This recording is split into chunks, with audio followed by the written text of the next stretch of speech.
आज मैं आप लोगों को एक लाचार और बेबस स्त्री की कहानी सुनाने जा रही हूँ। तो कहानी के अंत तक बने रहिए और हमें बताइए कहानी कैसी लगी। तो शुरू करते हैं। परशुराम ने मर्यादा से कड़ी आवाज़ में कहा, दहलीज में रुक जाओ। मर्यादा ने पूछा, ऐसा क्या हो गया कि मुझे दहलीज में रुकने के लिए कह रहे हो? मुझे छूत लग गया क्या? तुम्हें घर के अंदर आने से पहले यह बताना होगा कि इतनी दिनों से और किसके साथ थी। अब यहाँ कैसे और किसके साथ आई हो? परशुराम ने पूछा। मर्यादा बोली, इन बातों को पूछने का बाद में समय नहीं मिलेगा क्या? परशुराम कहने लगे, नहीं, तुम्हें अभी जवाब देना होगा। हम दोनों साथ में ही नदी से बाहर निकले थे। तुम मेरे पीछे चल रही थी, लेकिन अचानक कहाँ चली गई थी? दुखी आवाज़ में मर्यादा बोलने लगी, आपने देखा था कि वहाँ अचानक नागा पंथ के साधुओं का हुजूम आ गया था। सारे लोग इधर उधर दौड़ रहे थे। तभी मुझे धक्का लगा और मैं न जाने किस दिशा में चली गई। जैसे ही थोड़ी भीड़ कम होने लगी, मैंने आपको बहुत पुकारा। अच्छा, तब क्या हुआ? परशुराम ने पूछा। आप कहीं भी नहीं दिखे तो मैं रोने लगी। संध्या तक वहीं बैठी। फिर एक लड़के ने आकर मुझसे पूछा कि तुम खो गई हो। मैंने जैसे ही हाँ कहा तो उसने मुझे घर का पता और पति का नाम पूछकर एक डायरी में लिख लिया। फिर मुझे कहा कि तुम्हें घर तक हम पहुंचा देंगे, बस तुम अभी मेरे साथ चलो।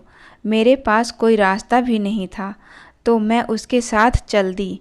परशुराम ने एकदम पूछा, वो तुम्हें कहाँ ले गया और वो कौन था? मर्यादा बोली, वो एक समिति का सेवक था जो मुझे अपने कार्यालय लेकर गया था। वहाँ उनका अध्यक्ष और कई सारे स्वयं सेवक थे। उन्होंने मेरा पता एक रजिस्टर में लिखा और एक घर में भेज दिया जहाँ खोई हुई कई सारी महिलाएं थीं। परशुराम ने सवाल किया, तुमने उस अध्यक्ष से तभी क्यों नहीं कहा कि मुझे घर भेज दीजिए? मर्यादा ने कहा, मैंने कई बार उनसे मुझे घर पहुंचाने के लिए कहा, लेकिन वो बार बार यही कहते रहे कि मेला खत्म होने के बाद वो सारी महिलाओं को एक साथ ही भेजने की व्यवस्था करेंगे। इसकी वजह पैसे और लोगों की कमी थी। मैंने उन्हें कहा कि मेरे गहने ले लीजिए और घर पहुंचा दीजिए। इन गहनों के अलावा भी मैं और ज़्यादा पैसे दे सकती हूँ, बस मुझे मेरे पति के पास पहुंचा दो। लेकिन उन्होंने मेरी एक न सुनी और मुझे भी अन्य स्त्रियों के बारे में जब पता चला तो थोड़ा राहत मिल गई थी। परशुराम बोले, ठीक है, लेकिन तुमने मुझे तार क्यों नहीं लिखवाया? मर्यादा ने बताया कि पूरी रात उन महिलाओं के साथ उसी कमरे में थी। अगले दिन मैंने सोचा कि जब ये लोग मुझे घर भेज ही देंगे तो तार की क्या ज़रूरत। फिर परशुराम पूछने लगे, रात भर सारी महिलाएं एक ही कमरे में थी तो कमरे में युवक भी आते जाते रहे होंगे? मर्यादा ने जवाब दिया, नहीं नहीं, केवल एक बार कोई युवक खाने के लिए पूछने आया था। जब सबने खाना खाने से मना कर दिया तो वो लौट गया। उसके बाद एक महिला के पेट में दर्द उठा था तो अध्यक्ष साहब 2-3 बार दवा पिलाने कमरे में आए थे। झट से परशुराम ने कहा, देखो, अब निकली न असली बात। मैं इन लोगों को खूब अच्छे से जानता हूँ। मर्यादा नाराज होते हुए बोलती है, आप किसी सज्जन व्यक्ति पर ऐसे आरोप नहीं लगा सकते हैं। वो मेरे पिताजी के उम्र के थे। दूसरा, उनकी आंखें हमेशा नीचे रहती थी। परशुराम बोले, हाँ, वहाँ के सारे आदमी देवता थे। तुम ये बताओ कि अगले दिन क्या हुआ? मर्यादा ने कहा, अगले दिन भी मैं वहीं रही। दिन के समय एक स्वयंसेवक हम सभी महिलाओं को कई पवित्र स्थल लेकर गए। लौटकर सबने खाना खाया।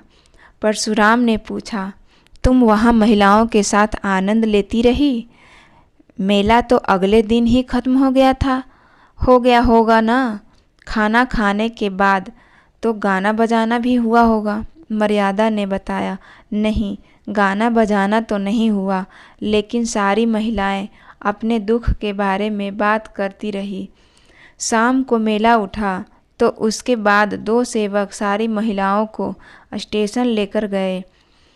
परशुराम बोले, तुम तो वहाँ 7वें दिन आई हो और वो भी अकेली।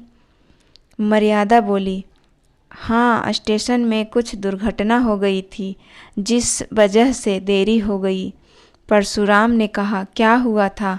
मर्यादा ने बताया कि जैसे ही वो सेवक टिकट लेने गया तो एक आदमी ने कहा कि गोपीनाथ धर्मशाला में एक इंसान ठहरा हुआ है जिसकी पत्नी खो गई है। उसने जैसा हुलिया बताया वो मुझसे मिलता था। उस आदमी ने मुझे देखकर कहा कि आप उनकी पत्नी जैसी लग रही हैं। मैंने उससे पूछा कि क्या तुम बाबूजी को पहचानते हो?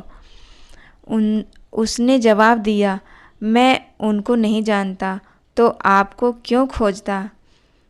आपका बच्चा काफ़ी रो रहा है। तब सारी औरतों ने कहा कि चली जाओ, तुम्हारे पति परेशान हो रहे होंगे। उन स्वयं सेवकों ने उस व्यक्ति के से 2-3 बातें पूछकर मुझे उसके साथ भेज दिया। दिल खुश था कि अब अपने परिवार से मिलूंगी, लेकिन मेरा भाग्य ऐसा कि मैं किसी गलत इंसान के हाथ पड़ गई। परशुराम ने हैरान होकर पूछा कि आखिर कौन था वो जिसके साथ तुम चली गई? मर्यादा ने कहा कि मुझे लगा कि वो कोई दलाल ही रहा होगा। परशुराम ने सवाल किया कि तुमको इतना होश नहीं था कि उसे कह दूं कि बाबूजी को यहीं भेज दो? मर्यादा ने तुरंत बोला, मेरी बुद्धि काम नहीं कर रही थी। अब तुम फिजूल की बातें मत करो और यह बताओ कि वो आदमी तुम्हें कहाँ ले गया? परशुराम बोले, मर्यादा, मुझे लज्जा आती है, क्या बताऊँ आपको? परशुराम, तुम्हें तो यहाँ आने पर और भी लज्जा आनी चाहिए थी। मर्यादा बोलने लगी, देखिए, मुझे किसी ने छुआ तक नहीं है, भगवान की कसम खाकर कहती हूँ। परशुराम ने पूछा कि क्या तुम उसका चेहरा कैसा था बता सकती हो? मर्यादा ने बताया, वो छोटे कद का गहरे रंग का आदमी था, लंबा सा कुर्ता पहना हुआ और गले में ताबीज़ भी थी। परशुराम ने कहा, अरे वो तो धर्मशाला में झाड़ू देने वाला था। मैंने उसको तुम्हारे खोने की जानकारी दी थी। उसने इस बात का इस तरह से फ़ायदा उठाया?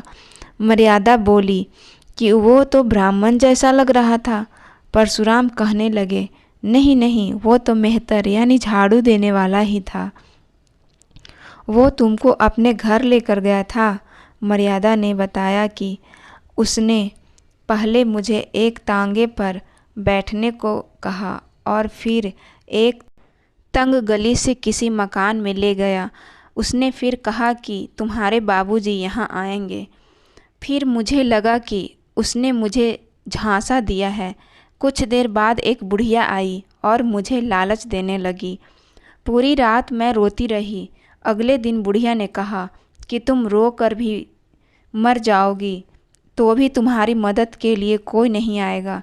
उस झाड़ू मारने वाले और बुढ़िया ने कहा कि तुम्हारा एक घर छूट गया है, अब हमारी बात मान लो तो तुम सोने से लद जाओगी। तभी मैंने स्वयं को खत्म करने का निर्णय लिया। परशुराम ने मर्यादा को रोकते हुए कहा कि ठीक है, मैंने मान लिया तुमने अपने अस्तित्व को खत्म होने नहीं दिया, लेकिन मैं तुम्हें अपना नहीं सकता हूँ। मर्यादा ने कहा कि स्वामी, आप ऐसा मत कहिए, मैं आपकी वही पहले वाली पत्नी हूँ, मुझे किसी ने छुआ भी नहीं है। आपका ऐसा करना मेरे साथ अन्याय होगा। परशुराम ने कहा कि यह अन्याय नहीं बल्कि भगवान का खेल है। मैं 6 दिनों से यही सब सोच रहा हूँ। मुझे समाज की चिंता नहीं है, लेकिन तुम पर किसी दूसरे की नज़र पड़ी। अब मैं तुम्हें अपनी पत्नी के भाव से कैसे देखूंगा। मर्यादा बोलने लगी, क्या आपको मेरी स्थिति पर दया बिल्कुल भी नहीं आती है? परशुराम ने कहा, घृणा के स्थान पर दया बिल्कुल भी नहीं आ सकती है। मैं जीवन भर के लिए तुम्हारा खर्च उठाऊंगा, लेकिन अब तुम्हें अपने साथ नहीं रख सकता हूँ। किसी गैर पुरुष के साथ एक क्षण रहने से भी पतिव्रत पूरी तरह नष्ट हो जाता है।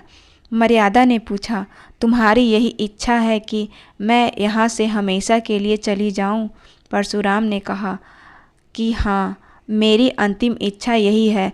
मर्यादा बोली, ठीक है फिर, लेकिन क्या तुम मुझे वासुदेव को अपने संग ले जाने दोगे? परशुराम बोल पड़े, बिल्कुल नहीं, वह मेरा बेटा है। मर्यादा ने पूछा, क्या उसे आखिरी बार देख सकती हूँ? अपने बेटे को प्यार कर सकती हूँ? परशुराम ने जवाब दिया, मेरा मन तो नहीं है, लेकिन तुम्हें मन हो तो दूर से ही देख लो। मर्यादा ने कहा, ठीक है, अब जाने दो। सोच लूँगी कि मेरा कोई बेटा ही नहीं था और मैं विधवा हूँ। आज से भाग्य मुझे जहाँ ले जाएगा वहीं जाऊँगी। कहानी से क्या सीख मिलती है? विपरीत परिस्थिति में किसी भी गैर पर यूं ही भरोसा नहीं कर लेना चाहिए। अपनी आँख और कान के साथ बुद्धि और विवेक से काम लेना चाहिए। तो दोस्तों, उम्मीद करती हूँ आप लोगों को यह स्टोरी पसंद आई होगी।